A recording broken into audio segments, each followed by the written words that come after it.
공산품 가격이 4년 만에 가장 많이 올랐고 감자와 무, 호박 등 채소류 가격이 13% 넘게 인상돼 서민들의 밥상 물가에 비상이 걸렸습니다. 너무 많이 올랐죠. 현재는 많은 걸 살 거 없어요. 최저임금 인상의 긍정적 효과가 90%라고 밝힌 문재인 대통령의 어제 발언을 현장에서 점검해봤습니다.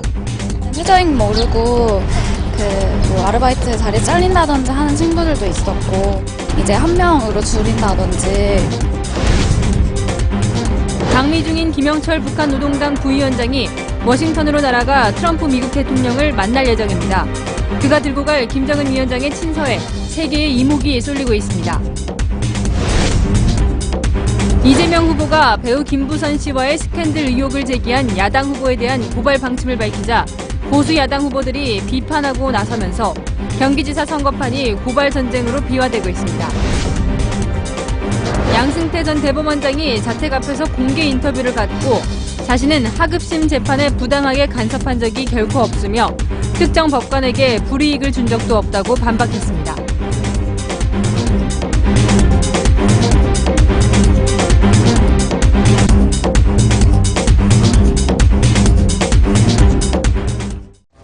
여러분 안녕하십니까? 일자리는 부족하고 소득 분배까지 나빠진다는 경고음이 들려오고 있습니다. 우리와 달리 세계 경제는 당분간 높은 성장률을 이어갈 전망입니다. 특히 일본은 부족한 인력을 채우기 위해 우리 대학생들을 뽑아가고 있습니다. 오늘 준비한 뉴스 A, 일자리와 밥상 물가 뉴스로 시작하겠습니다. 첫 소식 이상희 기자입니다. 캠퍼스에 대형 현수막이 걸려 있습니다. 졸업을 앞둔 학생부터 신입생까지 관심을 보이는 곳은 내일 열리는 일본 취업 박람회. 일본의 제철 기업부터 첨단 IT 기업이 한국인 직원을 뽑기 위한 부스를 만드느라 분주합니다. 일본 정부가 2025년까지 해외 인력 500만 명을 확보하겠다는 목표를 세울 정도로 일본 기업은 우리 청년에게 러브콜을 보내고 있습니다. 일본 기업 세대에 늘 하나가 차는 얘기는 한국 인재가 제일 좋다. 한국인이 제일 부지런하다. 아직까지 그런 말을 많이 듣기 때문에 사실상 완전 고용 상태라 이젠 일자리가 넘쳐나는 일본 경제를 부러워하는 청년도 있습니다. 일본 쪽이 시장이 더 커서 한국보다 더 크고 해서 복지 같은 것도 좋다고 들어서 한국보다는 좀 더 안정적이지 않을까 싶습니다. 일본 경제만이 아니라 세계 경제가 전반적으로 호황을 이어가고 있습니다. 내수 침체에 발목이 잡힌 우리 경제는 2.9% 성장할 것으로 예상됐지만 OECD는 세계 경제가 3.8% 고공 성장을 할 것으로 전망했습니다. 기업들을 유치하기 위한 법인세 인하라든가 각종 혜택을 줘서 투자를 유치하고 있는데 우리는 반대로. 전문가들은 각종 경제 지표가 보내는 위험 경고를 정부가 무시해선 안 된다고 강조합니다. 채널A 뉴스 이상희입니다. 이런 가운데 한 끼 밥상을 차리는 데 드는 이른바 장바구니 물가도 오르고 있습니다. 조현성 기자가 직접 장을 보면서 1년 전과 비교해봤습니다. 감자, 무, 배추. 밥상 차릴 때 꼭 필요한 채소류지만 계속되는 물가 상승에 선뜻 손이 가지 않습니다. 너무 많이 올랐죠. 현재는 많은 걸 살 거 없어요. 좀 적게 먹죠. 손이 잘 안 가요, 솔직히. 훨씬 많이 들어가죠. 골고루 못 먹을 때가 많아요. 그러니까 비싼 거 좀 피하고 이러다 보면 좀 그럴 때 좀 아쉽죠. 그럼 실제로 4인 기준으로 된장찌개를 비롯한 저녁 밥상을 위해서 제가 직접 장을 한번 보겠습니다. 된장찌개에 들어갈 감자, 호박, 두부에 이어서 무와 버섯을 반찬용으로 구입했는데요. 작년 이맘때 가격과 비교해 보겠습니다. 감자 가격이 59.1% 오르며 24년 만에 가장 비쌉니다. 작년 100g당 380원이었는데 현재 600원으로 2배 가까이 오른 겁니다. 무도 45% 올라 2,000원대를 넘었습니다. 4인이 먹을 조촐한 밥상을 차리는데 10,000원이 넘게 듭니다. 채소류 가격이 1년 전보다 13.5% 올라 가장 큰 폭의 상승률을 보였습니다. 한국인의 주식 쌀 가격은 29.5% 올라 4년 만에 최고치를 기록했습니다. 평년 대비보다 한 10% 정도 높은 수준이거든요. 그 이유가 아무래도 민간 재고가 부족한 상황이라. 치솟는 밥상 물가 상승에 소비자들의 주머니 사정은 갈수록 팍팍해지고 있습니다. 채널A 뉴스 조현선입니다. 지금부터는 최저임금 소식 집중 보도하겠습니다. 시간당 최저임금 올해에는 16% 올라 크게 오른 것이지만 양극화 해소라는 요구 절대 가볍게 볼 수 없습니다. 하지만 사정이 빠듯한 소규모 자영업자들의 걱정도 어떻게든 덜어드려야 합니다. 허욱 기자가 보도합니다. 10년째 식당을 하고 있는 이미옥 씨. 아침 손님 준비도 혼자 했는데 점심과 저녁 마무리까지 식당을 혼자 지킵니다. 언제까지 버틸 수 있을지 막막합니다. 집세는 이제 뭐 어쩔 수 없는 내야 되는 거고 줄일 수 있는 게 이제 뭐 임금밖에 없는 거죠. 이제 줄여서 하고 또 제가 또 일을 또 더 많이 해야 되고. 올해 1분기 음식 숙박업의 성장률은 지난해 같은 기간에 비해 2.8% 마이너스 성장을 기록했습니다. 2005년 이후 13년 만에 가장 부진했습니다. 중국의 사드 보복과 물가 상승의 영향도 있지만 최저임금 인상에 따른 영향이 컸다는 분석이 나옵니다.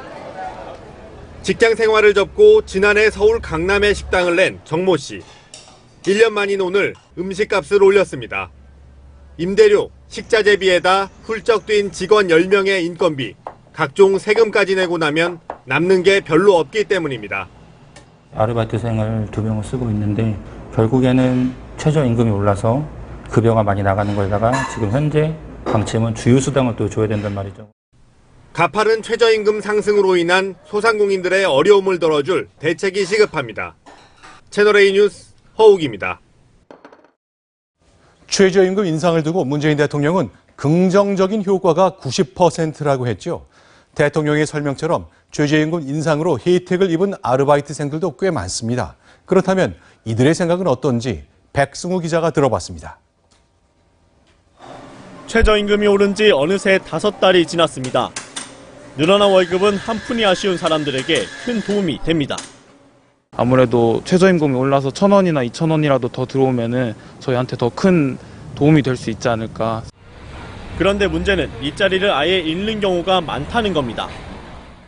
서울의 한 대학교 앞입니다. 편의점이나 작은 카페들이 즐비해 있는데요. 최저임금이 오르면서 올 한 해 이 골목에서만 아르바이트생 6명이 그만뒀습니다.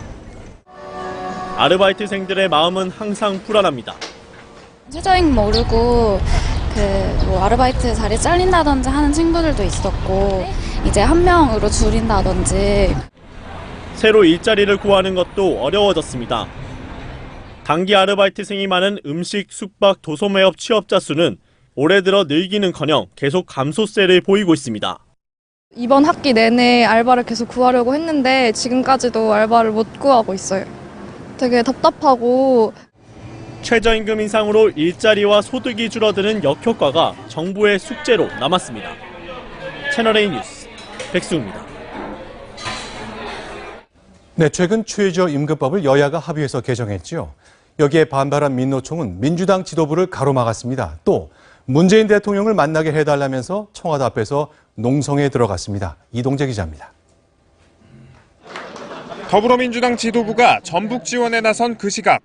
활기찬 군산으로 만들어야 하고. 회의실 바로 옆 비상계단에선 몸싸움이 벌어졌습니다.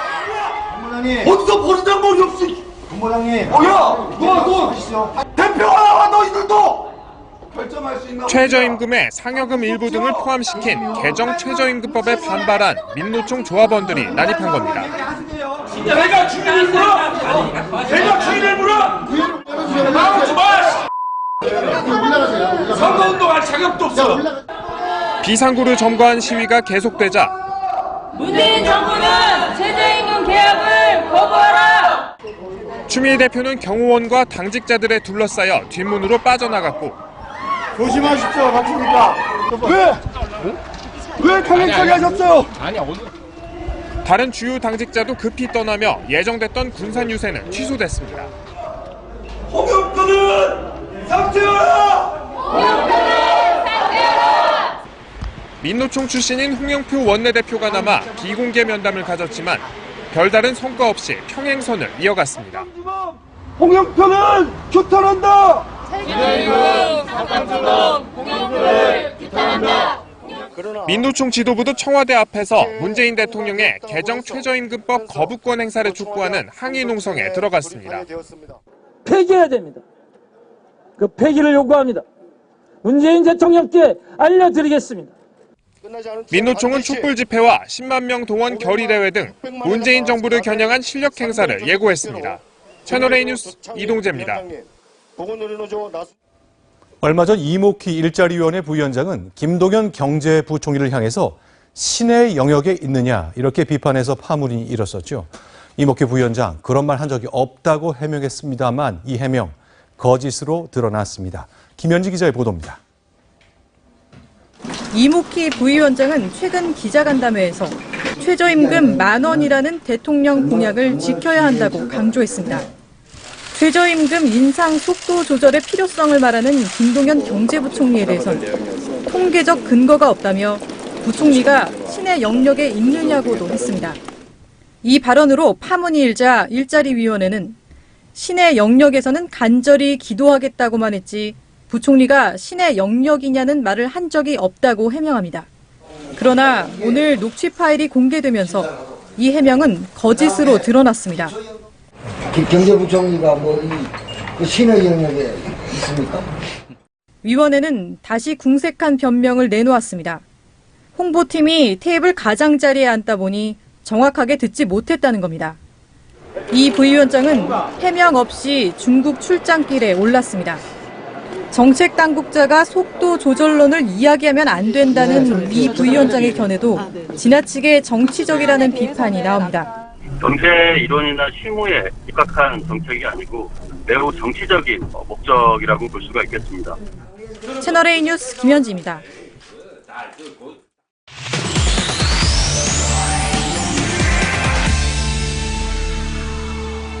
네, 뉴스 분석. 오늘의 에디터는 경제부 심정숙 차장입니다. 자, 오늘의 분석 키워드 소개해 주시죠.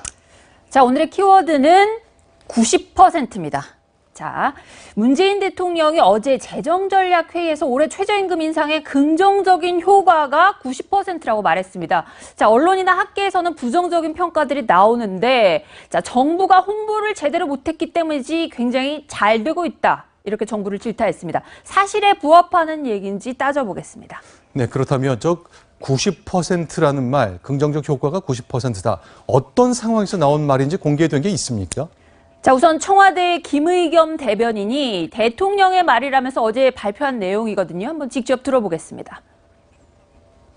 통계를 보면 고용시장 내에 고용된 근로자의 임금은 다 늘었다. 특히 저임금 근로자 쪽의 임금이 크게 늘었다. 긍정적인 효과가 90%다. 자, 이 최저임금이 급격히 오르면서 이 취약계층의 일자리가 줄고 이 빈부격차가 심화되고 있다. 이런 부정적인 통계들이 지금 쏟아졌죠. 속도 조절이 필요하다는 얘기가 경제부총리 여당 원내대표 입에서도 나왔는데 네. 대통령은 확신하는 것 같습니다. 긍정적이다 이렇게 단언을 했는데요. 근거가 뭔지 그 통계치가 뭔지 오늘 기자들이 많이 물었는데 대변인이 설명한 말을 저희가 준비를 해봤습니다. 대변인은 뭐라고 했느냐. 자, 하위 10%를 제외하고는 모두 다 소득이 증가하는 효과가 있었다. 소득을 하위 10%에서 상위 10%까지 쭉 나열해 봤을 때 하위 10%만 제외하고는 전부 다 늘어나는 효과가 있었다. 이렇게 얘기를 했습니다. 자, 그러면서 하위 10%가 감소한 이유를 분석해서 거기에 정책 처방을 하겠다. 이렇게 얘기를 했습니다. 자, 그러면 대통령이 말한 90%가 이제 긍정적 효과라는 얘기는 소득이 낮은 맨 밑에 10%를 빼고도 모두 다 혜택을 받다 그런 뜻으로 일단은 해석이 됩니다만, 네. 차장, 이게 팩트가 맞습니까? 자, 오늘 통계청이 국가통계 포털에 올라놓은 자료를 제가 직접 뽑아봤습니다. 지금 들고 나온 이 자료인데 숫자가 굉장히 많습니다.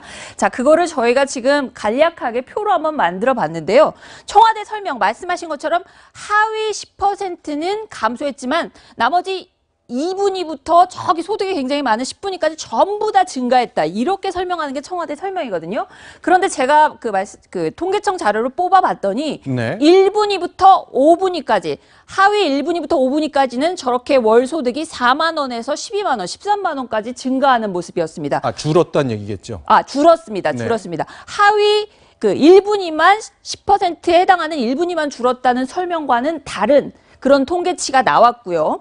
자, 그럼 이게 올 1, 2, 3월의 평균 월 소득을 네. 작년 1, 2, 3월과 비교했던 때잖아요. 그렇습니다. 조금 줄었다는 숫자가 나왔습니다만 그런데 대통령이 그냥 얘기했을 리는 없고 네. 심 차장이 보기에 대통령은 어떤 숫자를 갖고 얘기하는 것인지 청와대가 설명을 좀 했습니까? 자, 청와대의 설명은 일단 통계청 자료를 내밀하게 봤기 때문에 이렇게 얘기를 했는데 제가 이 그 통계치 중에서 유일하게 대통령이 말한 부분하고 비슷한 부분을 뜯어봤더니 네. 근로자 가구, 그 월급으로 사는 가구가 있고 자영업자 등등의 영세 소상공인으로 사는 가구가 있는데 네. 근로자 가구에 또 그들이 근로소득, 재산소득이나 이런 거 빼고 그런 것들만 뽑아서 보면 1분위, 4분위 가족을 제외하고 나머지는 증가한 걸로 나옵니다. 그래서 그렇게 따졌을 때 8개 분위가 늘었으니까는 80%가 증가했다고 했다면 이 통계에 근거한 게 맞습니다. 자, 그런데 어느 통계에 근거해서 90%의 소득이 늘었다, 긍정적이다라고 얘기했는지는 아직까지 의문입니다. 자, 그렇다면 이 통계라는 것이 다 통계청이 집계하는 이유가 국민들한테 소상하게 공개를 하면서 정책을 설명하기 위한 거잖아요. 그래서 그렇죠. 다 통계는 공개돼 있는데 대통령이 근거로 삼았던 거 바로 이겁니다 하고 청와대가 제시한 게 있나요? 자, 제가 그 통계청 당국자한테 이게 도대체 어떻게 된 자료냐 하고 물어봤더니 직접 물어봤는데 통계 당국자 역시 어디서 근거한 자료인지는 모르겠다고 답변을 했습니다. 하지만 이 누구도 아닌 바로 대통령의 말이지요. 네. 대변인이 오늘은 어제에 이어서 추가 설명까지 했습니다. 그렇기 때문에 이 근거를 국민들에게도 공개를 하지 않으면 앞으로 이 논란이 꼬리를 물 수 있을 것 같은데요. 어제 재정전략회의에 참석했던 그 경제자문회의 김광두 부의장하고 제가 그 통화를 해봤는데 네. 굉장히 의미심장한 얘기를 했습니다. 대통령은 정치인이다.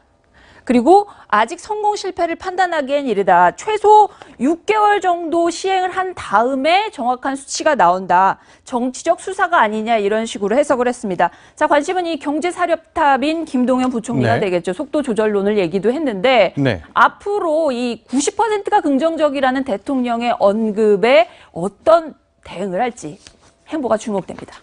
자, 대통령이 지금 이 최저임금 정책은 성공했다. 90%가 만족한다. 선을 그었기 때문에 네. 자, 대안을 마련하고 개선책을 제시하는 것 과연 얼마큼 진행될지 앞으로 면밀하게 지켜봐야 되겠습니다. 계속 관련된 소식 때마다 모시고 얘기를 좀 들어보겠습니다. 네. 경제부 심정숙 차장과 함께했습니다. 고맙습니다. 김영철 부위원장은 김정은 위원장의 친서를 트럼프 대통령에게 전달하기 위해 오늘 밤 워싱턴으로 이동합니다. 이번 친서에는 어떤 내용이 담겨 있을지 미리 짚어봤습니다. 뉴욕에서 박정은 특파원입니다. 2014년 김정은 위원장이 현정은 현대그룹 회장에게 전달한 친서입니다. 말미에 적힌 평양 초청 의사에 따라 현 회장은 6일 뒤 방북했습니다. 북한은 이번 북미 회담이 평양에서 열리길 희망했던 만큼 친서에 초청 의사를 포함시켰을 가능성이 있습니다. 트럼프 대통령도 추가 회담 가능성을 열어놓은 상태입니다. I want it to be meaningful. It doesn't mean it gets all done at one meeting. Maybe you have to have a second or a third, and maybe we'll have none. 친서에는 또 강한 비핵화 의지가 담겼을 것으로 보입니다. 경의하는 최고 용도자 동지께서는 조선반도 비핵화에 대한 우리의 의지는 변함없고 일관하며 확고하다고 하시면서 북미 사이의 불신을 깨는데 이 친서가 적지 않은 역할을 할 거란 분석입니다. 2000년 조명록 부위원장이 워싱턴을 방문했을 때도 적대 관계를 청산하자는 김정일 위원장의 친서가 효과를 냈습니다. 김 부위원장은 내일 새벽 트럼프 대통령에게 친서를 전달한 뒤 중국 항공편으로 베이징을 거쳐 북한으로 돌아갈 예정입니다. 김영철 부위원장이 친서 전달까지 마무리하면 북미 정상회담의 걸림돌은 사실상 사라지게 됩니다.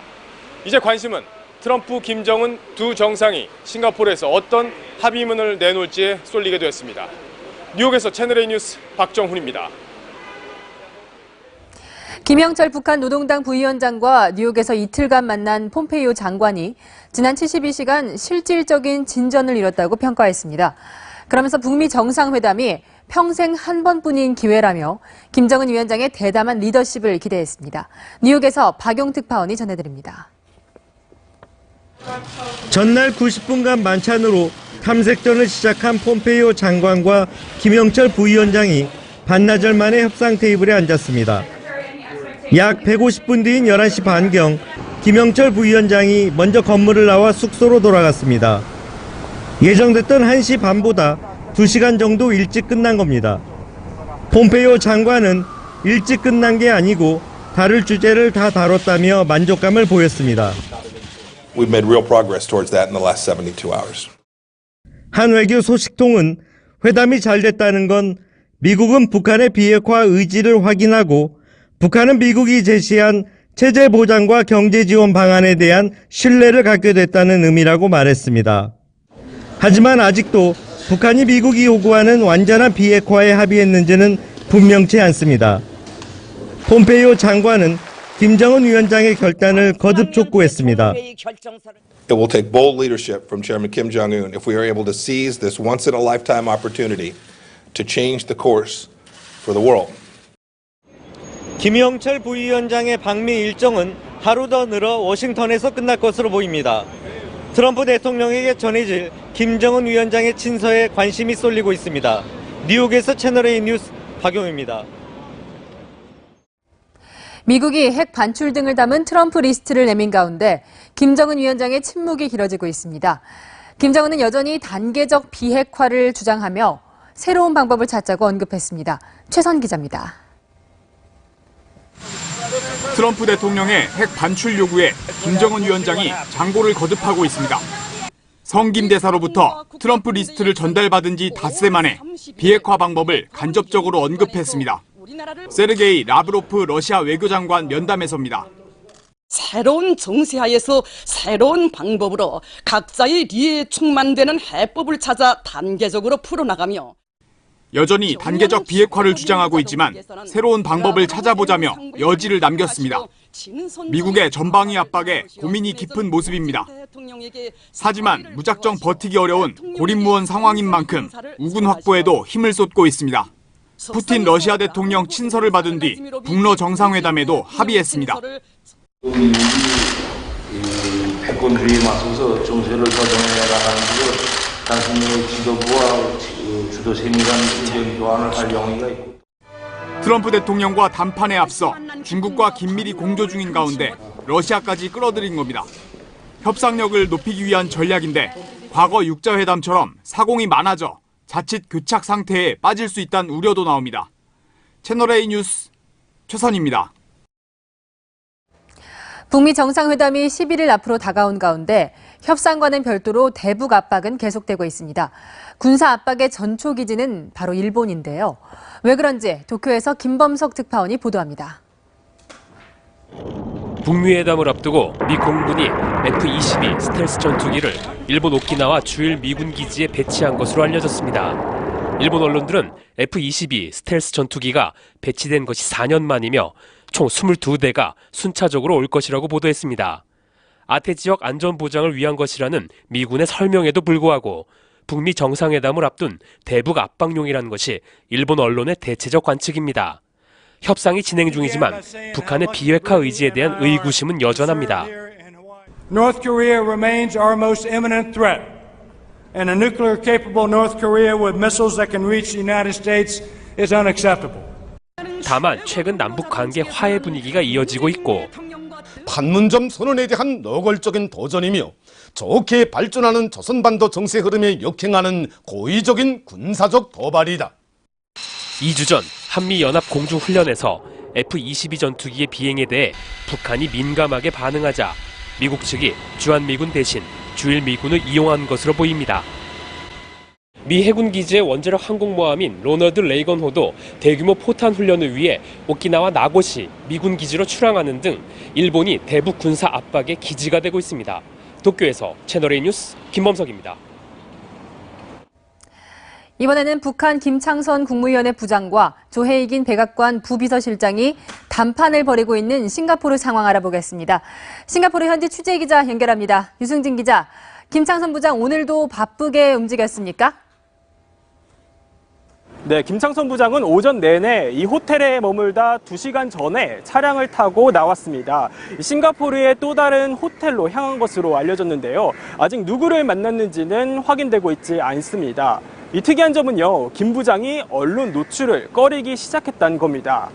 이 김 부장의 얼굴이 이렇게 보시는 것처럼 현지 언론에 대문짝만하게 나와 있는데요. 이 때문인지 흐린 날에도 차량 햇빛 가리개를 올리고 있습니다. 호텔 지하주차장에 세워둔 김 부장의 차량엔 햇빛 가리개가 올려져 있었습니다. 햇빛 가리개를 올리지 않았을 때는 김 부장의 얼굴이 고스란히 노출됐지만 가리개를 올린 뒤부터는 잘 알아볼 수 없게 됐습니다. 방금 전 호텔을 나설 때는 카메라에 잘 포착이 안 되는 쪽으로 아예 자리를 옮겨 타기도 했습니다. 경호 인력들은 김 부장이 호텔을 나서기 전에 호텔 밖 상황을 미리 살폈습니다. 취재진을 따돌리기 위해서입니다. 차량 운전사는 김 부장의 행선지에 대해 함구했습니다. 김 부장의 싱가포르 체류가 길어질 거란 전망 속에서 이 언론과의 숨바꼭질은 계속될 것으로 보입니다. 지금까지 싱가포르 현지에서 채널A 뉴스 유승진입니다. 북한의 목리로 16일 동안 미뤄졌던 남북 고위급 회담이 오늘 판문점에서 개최됐습니다. 북한이 걸고 넘어진 연합훈련, 그리고 김정은 정권 비판에 대한 앙금은 여전했는데요. 앞으로도 언제 터질지 모르는 뇌관이 될 것 같습니다. 곽정아 기자입니다. 16일 전 일방적인 회담 취소에 대해 북한은 작은 나무뜬거리라고 표현했습니다. 우리나라 옛날 고사에 팔뚝만한 자그마한 나무 등골이 큰 수레를 뒤집어 엎는다. 회담의 최소 발단은 남측에 있다고 선을 그은 겁니다. 실제로 리성건 조평통위원장은 엄중한 사태가 해결됐냐는 질문에 발끈하며 우리에게 책임을 떠넘겼습니다. 엄중한 사태가 어디서 조성된 걸 보니 알면서도 나한테 그거 해소됐나 물어보면 되나. 앞으로 이런 질문은 무례한 질문으로 우리가 치부할 수 있습니다. 8월로 예정된 UFG 훈련이나 탈북 여종업원 문제를 앞으로 남측이 어떻게 대응하는지 지켜보겠다는 겁니다. 남북은 일단 오늘 회담에서 개성 남북연락사무소 설치와 14일 군사회담, 18일 체육회담, 22일 적십자회담 등 판문점 선언 후속 일정을 합의했습니다. 2차 남북 정상회담 이후 급한 대로 갈등은 봉합했지만 받아들이기 힘든 북한의 요구는 언제 터질지 모르는 뇌관으로 남아 있습니다. 채널A 뉴스 곽정아입니다.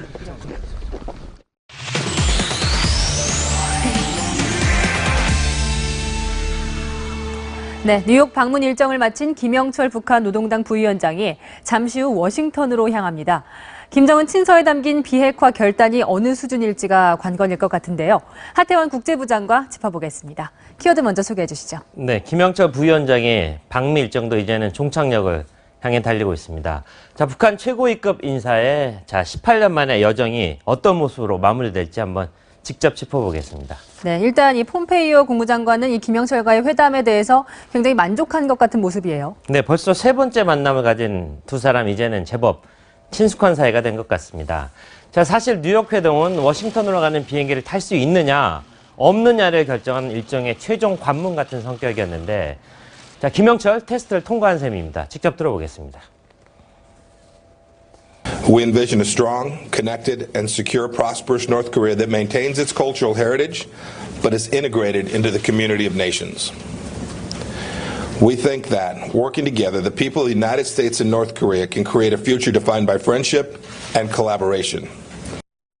네, 저 얘기에서 문화적 유산을 지킬 수 있다. 이 부분이 굉장히 눈에 띄는데 저건 무슨 얘기입니까? 사실 폼페이오 장관은 굉장히 다양한 수사를 동원해서 김정은을 설득하려고 하고 있습니다. 자, 어제입니다.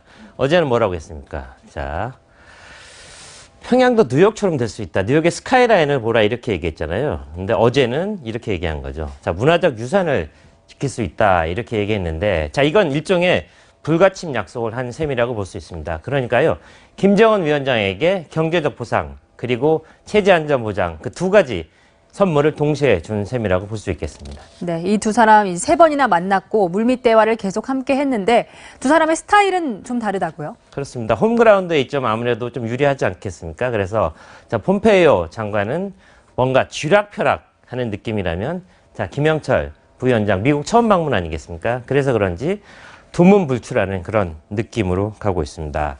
자, 첫날이요. 만찬하면서 2장의 사진을 트위터로 올렸는데 어제는 무려 4장의 사진을 트위터에 올리는 여유를 부렸습니다. 네. 자, 그중에 이 한 장의 사진 굉장히 주목되는데 사진만 올린 게 아니라 이렇게 썼습니다. 자, 회담이 진행 중이다. 폼페이오 장관이 진행 중에 올린 거네요. 그러니까 네. 회담을 하는 와중에 이런 사진 올렸는데 자, 그만큼 여유 만만하게 김영철 부위원장을 요리하고 있다 이렇게 봐도 될 것 같습니다. 네, 이에 반해 김영철 위원장은 두문불출하다. 그러고 보니 지난번에 남한에 왔을 때도 모습이 잘 보이지 않았던 것 같아요. 그렇습니다. 공개된 자리에서는 전혀 김영철 부위원장의 육성을 들은 사람이 없을 정도입니다. 자, 지나치다 싶을 정도로 자명하고 있는 게 사실인데 자, 평창올림픽 폐막식 대표단으로 왔을 때도 빗발치는 기자들의 질문에 단 한 번도 입을 열지 않았습니다. 자, 하지만요. 김영철 부위원장 안방에서는 굉장히 위풍당당 자신만만한 태도를 보이는데 네. 자, 4월 우리 예술단인 평양에 갔을 때입니다.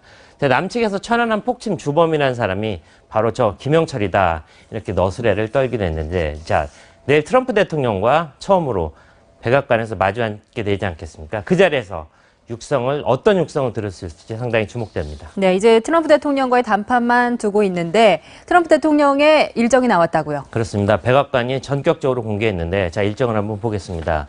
자, 외부 일정을 마친 다음에 1시에 폼페이오 장관과 백악관에서 면담을 갖고요. 네. 자, 이때 아무래도 김영철 부위원장이 같이 가서 만날 가능성 굉장히 높아 보입니다. 자, 그 다음 일정이 굉장히 재밌는데 3시에 캠프 데이비드로 출발하는데 자, 트럼프 대통령 하면 네. 생각나는 곳 있지 않습니까? 플로리다에 마라라고에 주로 다니는데 이번에는 캠프 데이비드로 간다. 과연 이게 어떤 일정인지 상당히 주목되고 있습니다. 물론 이 일정은 트럼프 대통령의 일정이지만 혹시 김영철 부위원장이 동행할 수도 있는 건가요? 네, 만약 그 일정이 성사된다면 엄청난 파격이 될 것 같습니다.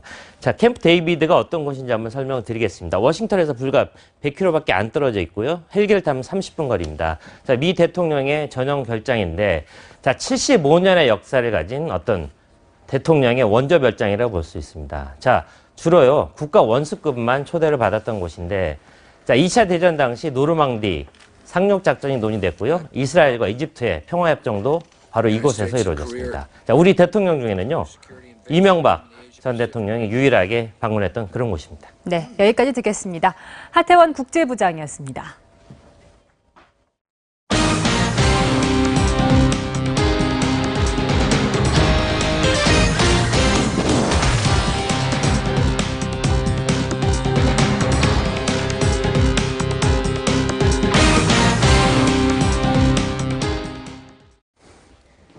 네, 경기도지사 선거가 소송전으로 얼룩지고 있습니다. 민주당 이재명 후보는 여배우와 관련된 의혹 제기에 법적 대응을 예고했습니다. 야권 후보들 할 테면 하라고 맞받았습니다. 김기정 기자입니다. 승패와 관계없이 엄정하게 책임을 끝까지 묻겠습니다. 댐이 터지기 전에 스스로 먼저 밝히시기 바랍니다. 법적 조치를 하겠다고 저로서는 겁박을 당한 그런 상태에 있습니다. 이재명 민주당 후보는 여배우 스캔들 의혹을 제기한 김영환 바른미래당 후보에게 이번에는 안 참겠다며 법적 조치를 예고했습니다.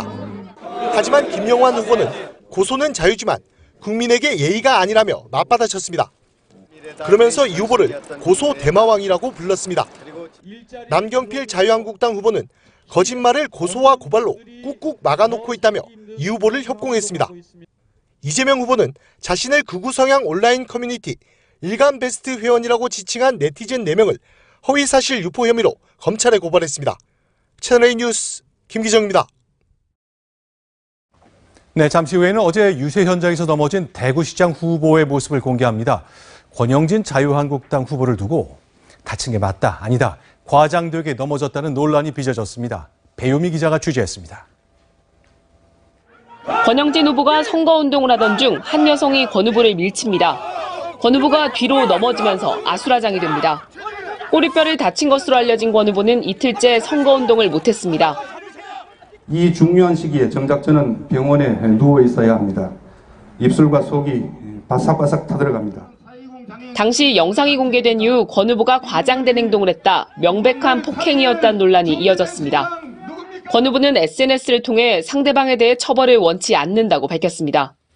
경찰은 해당 시민에게 폭행 혐의 등을 적용할 수 있는지 신중히 살펴보고 있습니다. 유권자들의 표심은 엇갈리고 있습니다.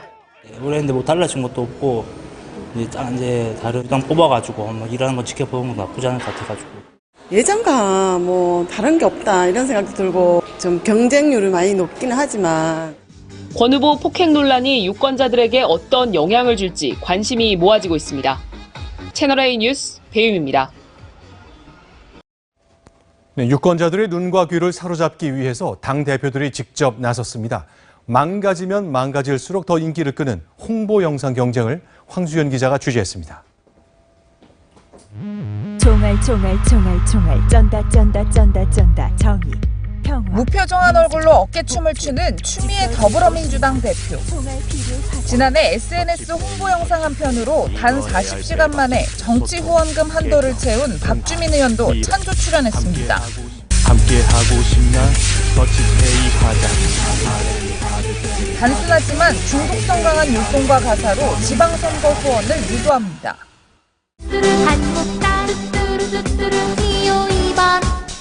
자유한국당은 표심 잡기에 중앙선대위와 당 지도부까지 총출동했습니다. 당 선거 로고송인 아기 상어에 맞춰 현란한 율동으로 다양한 상어춤을 선보였습니다. 김성태 원내대표는 아예 막춤으로 시선을 끌어모았습니다. 김문수 서울시장 후보, 배현진 송가을 후보 등도 각양각색의 퍼포먼스를 펼쳤습니다. 바른미래당은 귀에 익은 그룹 H.O.T의 노래 가사를 개사하고 당 간판인 유승민 박주선 공동대표와 안철수 서울시장 후보의 얼굴을 넣은 색감 있는 홍보 영상을, 민주평화당도 인기 선거 로고송을 선택하고 기호 4번을 뽑아줄 것을 호소했습니다. 거대 정당 틈바구니에서 차별화에 나선 정의당까지 그놈이 그놈 같다고 생각될 때 정의당을 선택하십시오. 6.13 지방선거에 뛰어든 모든 정당들이 톡톡 튀는 노래와 춤, 선거 문구를 들고 유권자에게 다가서기 위해 안간힘을 쓰고 있습니다. 채널A 뉴스 황수연입니다. 이런 안간힘에도 6.13 지방선거 분위기는 좀처럼 살지 않고 있는 현실입니다. 북미 정상회담, 러시아 월드컵 같은 대형 이슈에 가려져 있기 때문인데요. 이 선거에 대한 유권자들의 관심이 떨어지다 보니 정치 신인들은 특히 애가 탑니다. 먼저 김철웅 기자입니다. 시민들이 몰리는 출근길 인사. 감사합니다. 명함을 받아주는 사람은 별로 없습니다. 지하철을 타고 다녀보면 반응을 보이고 지금은 뭐 전혀 그런 건 없어요. 인지도가 낮은 정치 신인들은 속이 타들어갑니다. 무소속입니다. 이번 선거에서는 좀 당 말고 사람 보고 한 표 부탁드리겠습니다. 정당만 보고 투표하겠다는 유권자들도 있습니다. 지방선거에 관심이 없네요. 줄투표하겠죠, 줄투표. 광역단체장을 따르겠죠. 온라인 빅데이터에서도 선거 무관심은 확인됩니다. 4년 전에 비해 SNS 등에서 지방선거 언급은 눈에 띄게 줄었고 지난달은 언급량이 26%나 감소했습니다. 그동안 온라인 사용자가 1.5배 정도 늘은 거를 감안하면 한 그때보다 반 정도나 관심이 낮게 형성이 됐다. 각 정당들도 자신들의 지지층을 투표장으로 끌어오기 위해 총력전에 나섰습니다. 채널A 뉴스 김철웅입니다. 지난 2014년 지방선거 투표율입니다. 56.8%였는데요. 중앙선거관리위원회도 이번 선거의 투표율을 끌어올릴 묘안을 찾느라 머리를 싸매고 있습니다.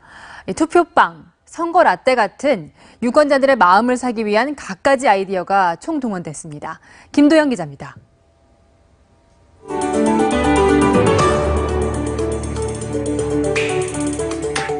놀이기구 대관람차, 부산 해운대 모래사장, 사람들이 몰리는 곳은 투표 동료 최고의 장소입니다. 커피, 쿠키, 어묵도 홍보대사가 됐습니다. 화성 행궁에서 펼쳐진 무예 공연. 허위 비방 척결 문구가 드러나고 칼로 흑색 선전을 베어내 눈길을 사로잡습니다. 대전의 유명 빵집엔 기표 기호를 그려넣은 투표빵이 등장했습니다. 사람들에게 인기가 많은 빵의 포장지에도 이렇게 투표하자는 문구를 넣어 유권자들의 관심을 끌고 있습니다. 투표날이 다가왔구나. 이제 6월달에 이제 6월 13일에 투표를 해야 됐구나 이런 생각도 들고. 역대 지방선거 투표율은 6번 가운데 5번, 60%에 미치지 못했습니다. 대형 이슈에 가려 투표율이 더 떨어질까 우려한 선관위가 생활 밀착형 홍보에 나섰습니다. 유명 연예인들도 힘을 보탰습니다. 경남도지사로 당선되셨습니다. 노는 사람 없이 일자리 구축해 주셔야 되고요. 중앙선관위가 선거 홍보에 투입한 금액만 213억 원으로 역대 최고 수준입니다. 행복한 우리 동네를 만들고 싶으신가요? 6월 13일 채널A 뉴스 김도형입니다. 6월 13일입니다. 6월 13일. 네, 그동안 국회의사당 100m 안쪽에서는 집회와 시위를 법으로 금지했었죠. 어제 헌법재판소가 이 조항에 문제가 있다고 결정했습니다. 이제 비슷한 요구가 쏟아질 가능성이 커졌습니다. 전혜정 기자입니다. 헌법재판소는 국회 경계 100m 이내 집회 시위 전면 금지는 과도한 자유침해라고 판단했습니다. 소규모 집회나 국회가 쉴 때 열리는 집회 등에 예외를 둬야 한다는 겁니다. 이곳은 국회 담장에서 100m 정도 떨어진 지점입니다. 현행법상 집회 신고를 할 수 있는 가장 가까운 장소인데요. 헌재 결정으로 이곳보다 더 국회로 접근해 집회를 할 수 있는 길이 열린 겁니다. 청와대와 헌법재판소, 주한 외국대사관 같은 시설도 국회 인근 집회를 금지한 집시법 11조 적용 대상인데 헌재의 이번 결정을 계기로 집회 허용 요구가 빗발칠 전망입니다. 이미 지난 1월 참여연대가 청와대 경계 100m 내 집회를 허용하라며 헌법소원을 냈습니다. 지난해 6월엔 사드 배치 반대 집회 참가자들이 미국 대사관 포위 행진을 벌이기도 했습니다. 사드 배치 철회하라! 철회하라! 국가기관의 중요 의사결정을 물리력으로 압박하는 상황에 대한 우려도 나옵니다. 실제로 최근 최저임금법 상정에 반발한 민노총 집회 참가자들이 국회 정문 앞까지 진출해 경찰과 대치하기도 했습니다.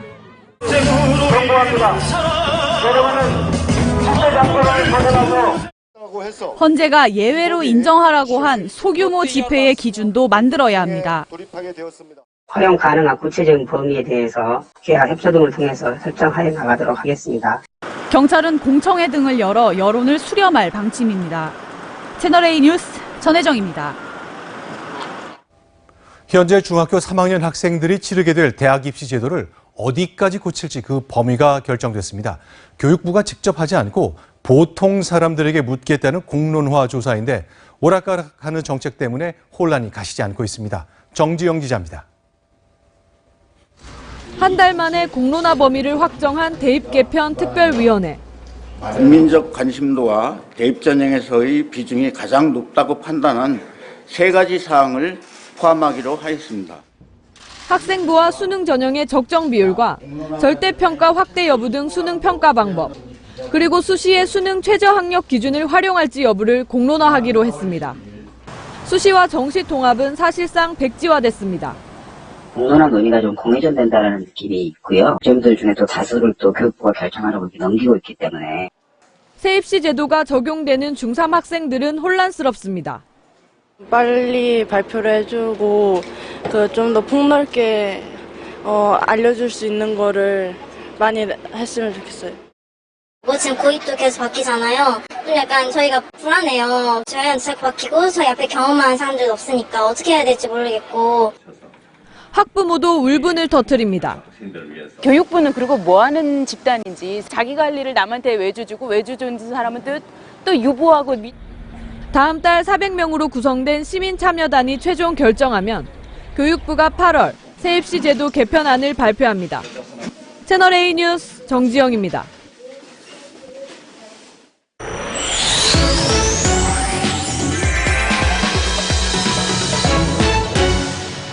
오늘 뉴스터치는 아기 생명을 살린 순찰차의 질주입니다. 지난달 26일 오전 11시쯤 서울 금천구에서 찍힌 영상입니다. 순찰차 앞으로 검은색 승용차가 비상등을 켜고 멈춰섭니다. 차 안에서 내린 남성이 다급하게 뛰어오는데요. 생후 11개월 된 딸이 의식이 없다며 경찰에 도움을 요청하는 모습입니다. 당시 아기는 열이 38도까지 올라 병원에 가던 중 갑자기 의식을 잃은 상태였습니다. 경찰 됐을 때 한번 쳐다보니까 입술이 펄해지면서 몸이 탁탁 튀는 그런 거 있고 한 3번 하더니 굳어지면서 축 처지는 겁니다. 근데 와이프는 울면서 오빠 빨리 우리 애기 살리라고 빨리 가라고. 순찰차는 재빨리 길을 안내했고 약 5km 정도 떨어진 병원에 8분 만에 도착했습니다. 차량이 붐비는 주말이라 원래는 30분 정도 걸리는 복잡한 지역인데요. 어떻게 8분 만에 갔을까요? 영상을 8분 전으로 한번 돌려보겠습니다. 경광등을 켜고 달리는 순찰차 앞에 시내버스가 보이는데요. 순찰차가 달린 도로는 다름 아닌 버스 전용 차로였습니다. 당시 아기 아빠는 유아응급실이 있는 고대 구로병원으로 가고 있었는데요. 하지만 경찰이 선택한 곳은 강남 성심병원이었습니다. 두 곳 모두 약 5km 정도 떨어져 있는 곳이었지만 경찰은 버스 전용 차로를 이용하면 이 성심병원에 더 빨리 도착할 수 있다고 판단한 겁니다. 2년 동안 이 근처에서 순찰을 돌면서 익힌 지리감을 이용해서 버스 전용 차선을 이용해서 신속히 도착할 수 있었습니다. 그 버스 기사님들께서 너무 협조를 잘해 주셔가지고 끼어들지도 않고. 중앙 버스 전용 차로는 버스만 이용할 수 있지만 경찰도 공무 수행을 위해선 이용할 수 있습니다. 경찰의 신속한 대응 덕에 아기는 무사히 치료를 받고 퇴원했습니다. 갑자기 응급 상황이 발생하면 전화뿐만 아니라 문자나 영상통화로도 소방서에 신고할 수 있습니다. 특히 영상통화를 활용하면 구급대원이 도착하기 전까지 응급지도를 받으며 골든타임을 지킬 수 있습니다. 지금까지 뉴스터치였습니다. 양승태 전 대법원장 시절에 재판 거래 의혹이 있었느냐 이걸 두고 논쟁이 뜨겁습니다. 사흘 전까지 지금 사법부의 특별조사단장을 지냈던 분 범죄 혐의가 없다고 밝혔었는데 오늘 입장을 바꿨습니다. 신아람 기자입니다. 재판 거래 의혹 등과 관련해 특별조사단을 이끌었던 안철상 법원행정처장. 실행에 옮기지 않았기 때문에 우리가 적극적으로 판단을 안 했습니다. 구체적인 범죄 혐의가 없다며 추가적인 형사조치 가능성을 일축했습니다. 그런데 사흘 만에 기존 태도와는 다른 입장을 내놨습니다. 법리 구성을 달리하거나 더 깊이 있게 검토하거나 또는 새로운 사실이 추가되거나 하면 얼마든지 형사조치를 취할 수는 있다고 생각합니다. 김명수 대법원장의 대국민 사과 이후 적극적인 검토로 입장이 바뀐 겁니다. 아울러 일부에게만 열람 형식으로 공개하려던 재판 거래 의혹 문건들도 전면 공개하는 방향으로 적극 검토하고 있습니다. 김명수 대법원장도 공개 가능성을 열어놨습니다. 국민들한테까지도 공개 가능하시나요? 그 부분도 한번 검토해 보겠습니다. 형사조치 여부와 관련해선 판사들의 의견을 듣겠다는 입장입니다. 김명수 대법원장의 결단이 늦어지면서 사법부 내부의 갈등이 커지고 있습니다. 채널A 뉴스 신아람입니다. 상대 쪽 당사자인 양승태 전 대법원장이 오늘 직접 자신의 생각을 밝혔습니다. 재판 흥정은 꿈도 꿀 수 없는 일이고 판사들에 대한 불이익 역시 없었다고 말했습니다. 성혜란 기자입니다. 특별조사단의 조사 결과가 발표된 지 일주일 만에 양승태 전 대법원장이 공식 입장을 밝혔습니다. 재판을 무슨 흥정거리로 삼아서 재판의 방향을 왜곡하고 그걸로서 거래를 하고 그런 일은 꿈도 꿀 수 없는 생각할 수도 없는 일이고. 자신의 재임 시절 청와대와 재판 거래가 일어났다는 의혹과 관련해 전혀 사실이 아니라는 점을 강조한 겁니다. 특정 성향을 가진 법관들에게 불이익을 줬다는 의혹에 대해서도 선을 그었습니다. 법관을 불이익을 주는 것은 단호히 저는 그건 잘못된 것이라고 생각하고. 양 전 대법원장은 검찰 수사 협조에 대해서는 그때 가서 결정하겠다며 답변을 미뤘습니다. 김명수 대법원장은 양 전 대법원장의 입장 표명과 관련해 의견을 말하거나 평가를 하는 것은 적절하지 않다며 말을 아꼈습니다. 앞서 김 대법원장은 전국 판사들에게 위로의 뜻을 밝혔습니다. 통제와 사찰의 대상이 된 판사들에게 위로의 말씀을 드린다며 지혜와 의지를 모아달라고 협조를 당부한 겁니다. 채널A 뉴스 성회란입니다. 6월 첫날인 오늘 전국 대부분 지역에서 낮 기온이 30도를 웃돌았습니다. 시민들은 일찌감치 찾아온 폭염 속에 저마다 더위를 피하느라 분주했습니다. 정현우 기자가 취재했습니다. 새하얀 파도를 일으키며 보트 한 대가 드넓은 바다를 내달립니다. 백사장에는 거대한 모래 조각이 만들어졌습니다. 해운대 등 부산 지역 해수욕장 3곳이 오늘 문을 열었습니다. 더위를 피해 벌써 해수욕을 즐기는 시민들도 적지 않습니다. 네, 가족과 같이 여행 오려고 개장일에 맞춰 찾아오게 됐어요. 불볕더위에 도심 속 아이들은 분수대로 뛰어들었습니다. 잠시나마 더위를 식힙니다. 광화문 광장엔 인공 안개비, 쿨링포그가 가동됐습니다. 이렇게 분사된 물은 공기와 만나면서 열을 빼앗아 주변 온도를 2에서 3도 낮추는 효과가 있습니다. 내리쬐는 햇볕에 야외 활동을 포기하는 시민들도 있었습니다. 원래 밖에서 약속을 잡았었는데 오늘 햇빛이 너무 뜨거워서 밖에 있던 약속을 다 취소를 하고. 어르신들은 구청에서 마련한 무더위 쉼터로 발걸음을 재촉했습니다. 시원하고 좋네. 아이고 시원합니다. 아주 시원하고 좋고 친구들 만나서 좋고 아주 재미있죠. 오늘 전국 대부분 지역에서 낮 기온이 30도를 넘어섰고 경남 밀양은 33도를 기록했습니다. 수도권과 충청은 지난해 6월 1일보다 3, 4도가량 높았습니다. 6월 첫날부터 시민들은 무더위와 힘든 싸움을 시작했습니다. 채널A 뉴스 정현우입니다. 광주광역시가 12,000여 명이 일할 수 있는 완성차 생산공장 설립을 추진 중입니다. 이곳에서 일하는 근로자들은 업계 연봉의 절반인 4천만 원 정도를 받을 것으로 보이는데요. 노조들이 벌써부터 반발하고 있습니다. 공국진 기자입니다. 면적 406만 제곱미터, 광주 광산구에 조성되고 있는 산업단지 부지입니다. 이곳에 자본금 5천억 원이 넘는 자동차 생산 공장이 추진되고 있습니다. 완성차 공장이 들어설 예정인 이곳 빅그린 국가산업단지는 현재 부지 조성 공사가 한창입니다. 광주시가 법인을 설립해 운영을 맡고 현대차 등이 위탁 생산을 맡길 것으로 보입니다. 현대차는 어제 참여 요약서를 제출해 공장 건립은 더 탄력을 받게 됐습니다. 현대차는 400억 원 정도를 투자하고 직접 경영에 나서지는 않을 예정입니다. 즉시 관련 기관 전문가센 실무 협상단을 구성하고 빠른 시일 내에 사업 참여 의향이 실투자로 이루어질 수 있도록 세워질 자동차 공장에선 12,000명이 일할 것으로 보입니다. 다만 연봉은 업계의 절반 수준인 4천만 원 정도로 추진되고 있습니다. 광주시의 재정이 일부 투입되고 참여 기업들에겐 세제 혜택도 줄 계획입니다. 기업은 좋은 일자리를 만들고 지역사회라든가 함께 지원하는 그런 모델이라고 보시면 됩니다. 현대차 노조는 즉각 반발했습니다. 정규직 임금 수준을 4천만 원으로 하향 평준화시키고 고용 불안을 초래한다며 반대 투쟁에 나서겠다고 밝혔습니다. 또 일각에서는 광주시가 고액을 투자하는데 회사가 어려워질 경우 자칫 재정 위기를 맞을 수도 있다고 우려합니다. 채널A 뉴스 공진입니다. 미국 내 방탄소년단의 인기가 식을 줄 모릅니다. 새 앨범이 이미 빌보드 1위를 차지한 데 이어 타이틀곡도 노래 차트 10위까지 올랐는데요. 원조 월드스타 싸이도 이 방탄소년단의 인기몰이에 엄지손가락을 치켜 세웠습니다. 김종석 기자입니다. 싸이는 자신의 SNS에 방탄소년단이 K-팝 사상 두 번째로 핫백 10위 안에 들었다는 기사를 올리면서 더 강하다, 자랑스럽다고 극찬했습니다. 엄지척 이모티콘도 덧붙였습니다. 괄복할 만한 것 같아요. 이 친구들도 굉장히 특이한 해외 진출 사례거든요. 앞으로도 좀 갈 것 같더라고요.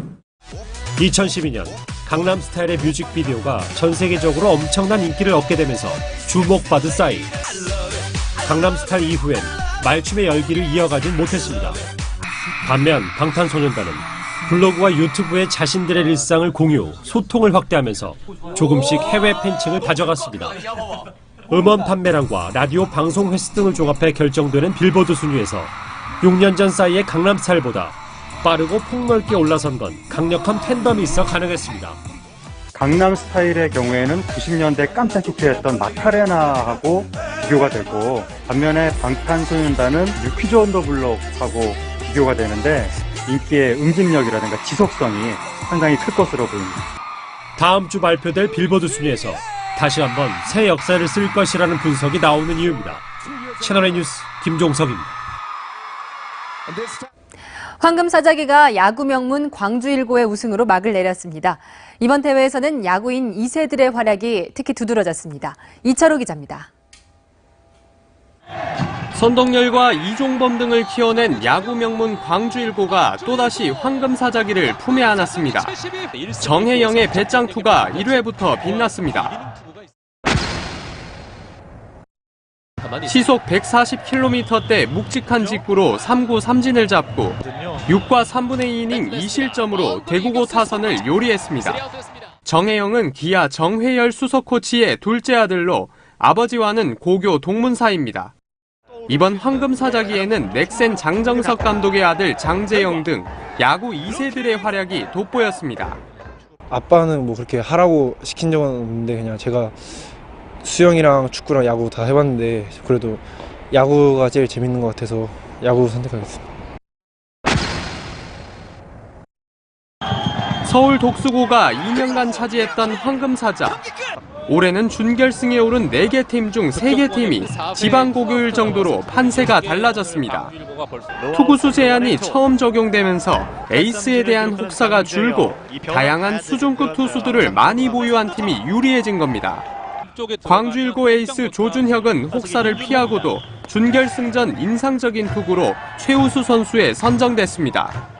기본기부터 다시 연습해서 다른 대회를 2연패 하는 게 파이팅 넘치는 고교 선수들의 플레이에 제72회 황금사자기는 뜨거웠습니다. 채널A 뉴스 이철호입니다. 한국 축구 대표팀이 지금 보스니아와 국내 마지막 평가전을 치르고 있습니다. 대표팀의 러시아 월드컵 첫 상대는 스웨덴인데요. 장신 군단인 스웨덴을 꺾을 비책을 홍우람 기자가 분석했습니다. 한국의 월드컵 첫 상대인 스웨덴의 무기는 단연 높이입니다. 평균 신장은 186cm. 제공권을 살려 상대 문전으로 길게 찔러 넣는 공격이 많고 수비에서도 단순 크로스에는 실점하는 일이 드뭅니다. 반면 대표팀은 장신 선수들을 놓쳐 볼을 허용하는 일이 잦았습니다.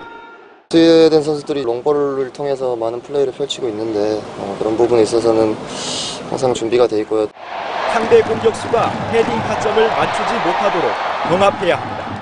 189cm의 장신 토이브는을 조심하라. 헤딩으로 공을 많이 따주고 위험지구로 헤딩 패스를 많이 넣어주는 선수입니다. 정승현 혹은 장현주 선수가 타이트하게 붙어주고 그 앞에 있는 수비형 미드필드 기성용 선수의 위치 선정이 매우 중요해질 것으로 보입니다. 우리의 오른쪽 측면을 공략할 것으로 보이는 윙백 아우구스틴손의 크로스도 경계 대상입니다. 아우구스틴손과 마주치는 이재성의 역할이 상당히 중요합니다. 저로서도 많이 이제 또 경기에 나가면 또 훈련장에서 많이 보여줘야 된다는 생각을 갖고 있고, 공격에서는 좌우 측면 공간을 넓게 활용하며 190cm 안팎의 장신 수비수들을 흩어놓는 게 효과적입니다. 4만 축구 팬들 앞에서 스웨덴 데뷔책을 선보이는 우리 대표팀은 러시아로 떠날 최종 23명을 내일 결정합니다. 채널A 뉴스 홍무람입니다.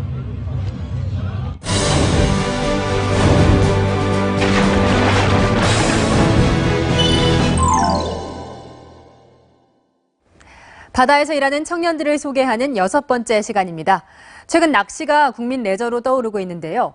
낚시 고객과 선장을 모바일로 연결해주는 스타트업도 생겼다고 합니다. 이현수 기자가 취재했습니다.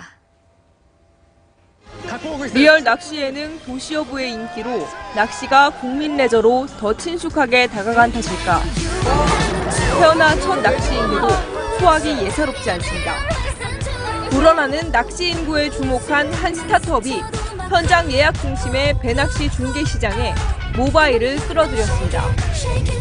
전국에 흩어진 선장과 고객을 IT 모바일 기술로 연결해 배낚시 예약 중개 서비스에 혁신을 이뤄냈습니다.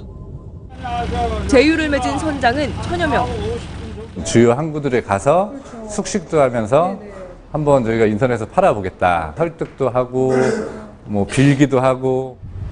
낚싯대 미끼는 걱정할 필요가 없습니다. 배를 골라 예약만 하면 준비 끝입니다. 어플 같은 거 보고 되게 쉽게 찾아와서 물고기도 잡고 이러니까 너무 좋은 것 같아요. 이 회사는 이커머스 분야에서 급성장한 전문가들이 만들었습니다. 주로 선장 매출의 15% 정도를 중개 수수료로 받으며 월 1억 원가량을 벌어들입니다. 카드 결제 대기해주자 너무 힘들었어요. 왜냐하면 선장님들이 온라인으로 혹은 모바일로 배를 예약하는 이거를 이해를 일단 못하셔서 배마다 보조 인력을 투입하면서 어촌계 고용 창출에도 기여하고 있습니다. 낚시인들이 필요로 하는 편의를 제공하고 오로지 낚시에 집중하도록 돕는 플랫폼 탄생으로 인해 낚시업계는 더 활기를 맞았습니다. 채널A 뉴스 이현수입니다. 하루아침에 한여름이 됐나 싶으셨죠? 오늘 많은 지역이 올 들어 가장 높은 기온을 기록했습니다. 본격적인 여름이 시작되면서 해운대 해수욕장 등 부산 주요 해수욕장이 첫 개장을 맞았습니다. 오늘 낮의 모습인데요. 보기만 해도 시원하시죠? 이번 주말 동안에도 땡볕더위는 계속됩니다. 영남과 전남엔 올해 첫 폭염특보까지 발효됐습니다. 이번 주말에도 이들 지역에는 33도 안팎의 무더위가 기승을 부리겠고요. 그 밖의 지역도 30도 안팎까지 올라 덥겠습니다. 주말 내내 맑고 강한 자외선도 계속되겠습니다. 내일의 미세먼지 농도는 부산과 울산이 종일 나쁨 수준 보이겠고요. 그 밖의 지역은 보통 단계가 예상됩니다. 일부 지역은 오전에만 일시적으로 농도가 높아질 수 있겠습니다. 당분간 별다른 비 소식 없이 맑은 날씨가 이어지고요. 여름 더위도 계속될 전망입니다. 폭염특보가 내려진 지역에서는 열사병과 탈진에 각별한 주의가 필요하겠고요. 실내에서 환기를 할 때는 선풍기를 창문 쪽으로 돌려서 환기해 주시면 좋습니다. 지금까지 채널A 뉴스 남혜정입니다. 청년에게 꿈과 희망을 채널A가 함께합니다. 시청해주셔서 감사합니다.